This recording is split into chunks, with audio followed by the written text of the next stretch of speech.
These guys were born really, really early. They were born just before 30 weeks, so they were definitely going to have to spend some time on the unit, and it was quite uneventful, really, for these two. William, who was the third triplet, is really very poorly and having problems with breathing, amongst other things, and so for just over 100 days we've been going in every day because he's a very poorly baby and needed to be in intensive care most of that time.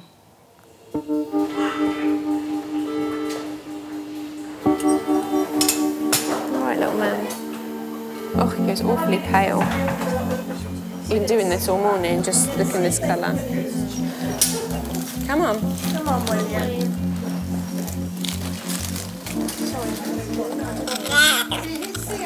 He's recessing really quite. He's working really hard. Oh, bloody hell, William. Get that yucky off your chest. Come on, good boy. I think this is going to be it, you know. I think he's going to need a tube now. William will sometimes stop breathing or have problems with his breathing. He has problems with his feeding, where he will regurgitate his milk and then sometimes he'll inhale that into his lungs. He does some really crazy, unpredictable things, and we don't really know why. This has been continuous now for the last 10 minutes. Heart rate 58, SATs of 97. Heart rate of 106 and SATs of 91. All right, William. Good boy, good.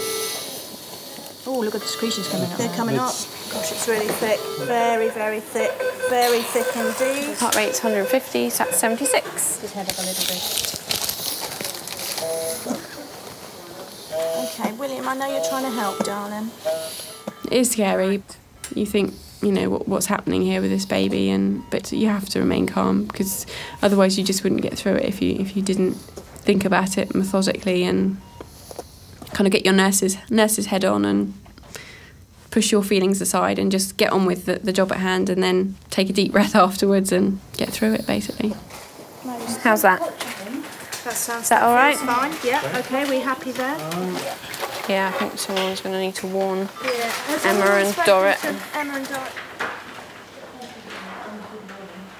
We know that William's not following the normal course of a premature baby. There's something the matter with his lungs that needs to be sorted out, not through equipment and not through time. He needs to have an operation so that we can finally find out what's the matter with his lungs.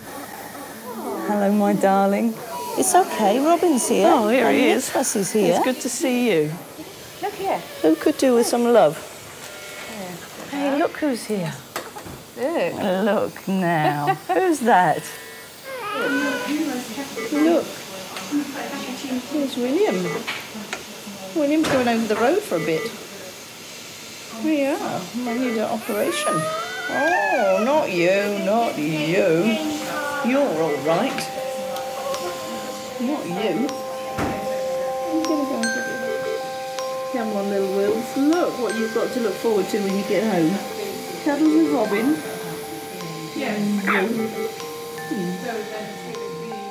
He'll be all right, boys. He'll be all right.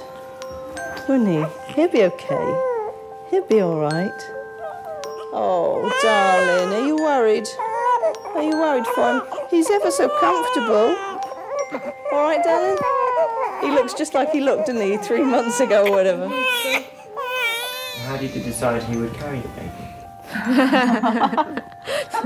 So many people have asked us that. When we were in the consulting room with the doctor, the first thing she said was, so who's going to carry the children? And Emma nearly fell off her chair. Only people who don't know us would ever need to ask that question because it was just never, ever, ever on the cards. I mean, yeah, she was the one ticking. You can have them. I'll drive you to the appointments.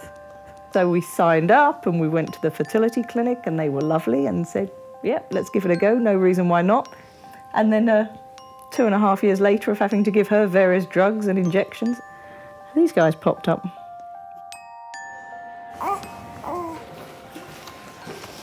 Let's get out of here and it's going to be all right, I promise. Have you got a headache as well? Well, I haven't had a headache in ages. Now, I absolutely feel like, what next? Are you going to tell me what next bit of him is wrong with him? What next, you know? Yes, I just can't take I think it's you just can't take any more in. Yeah. That's what's happened. And so I think I just feel punched out. There's nothing we can do anyway. And what do you feel about us having just left the unit then, and everyone sort of saying, oh, well, hopefully see you again? I think sort of thing? they don't expect us to come back. Did you? Yeah, I know. Did what you mean. get that distinct feeling? I think they've seen the last of us now. People Yeah. sort of came and said goodbye. Yep. I think they think don't that's be it. so pessimistic. We might be back. The boy will be fine. Maybe they know more than we do. When you're in the car on your own, that's actually when I probably feel the weepiest. Actually, that's probably when I've done most of the crying and most of the thinking. It's really sad. And is he going to get out of there? And is he going to live? And are we going to get our triplet boys home? Or, you know, because it's the one time that I don't have to keep my face for anyone. We haven't been parents very long. We've been parents 3 or 4 months. And the whole time during that experience of being parents, we've been parents who were expecting that any day one of our boys might die. And that's genuinely where we're at. William might die, and we might not have triplets. We might have 2 boys and have to tell them one day about a little brother that didn't come home. Hello.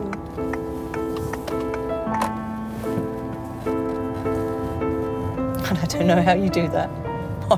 Let's hope it doesn't happen, because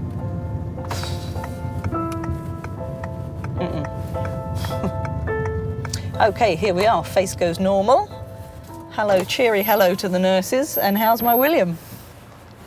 What is the right thing to say to your baby who you hope they're going to be fixing, but you have this horrible feeling you might be seeing alive for the last time? What do you say? How would I ever even begin to know what to base those words on?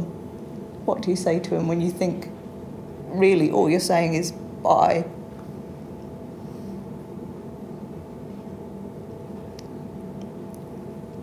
But he'll be fine. He's coming back. He's up the front with me. He'll be fine. Oh yeah, hi. He's back with you. Fantastic, thanks very much, cheers, bye. That was the student nurse. He's back. Come on through.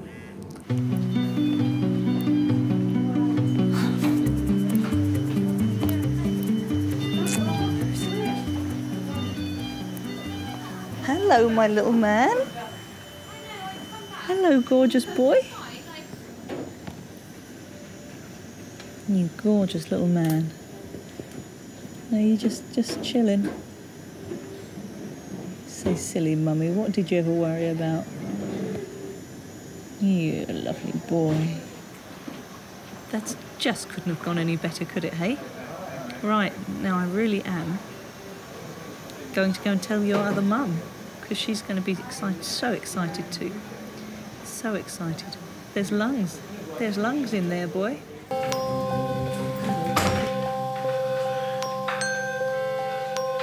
William continues to be an unknown quantity.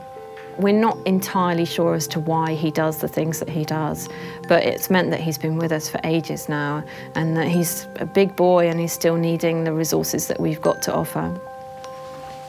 I don't know what the future holds for William. I don't know that anybody knows that.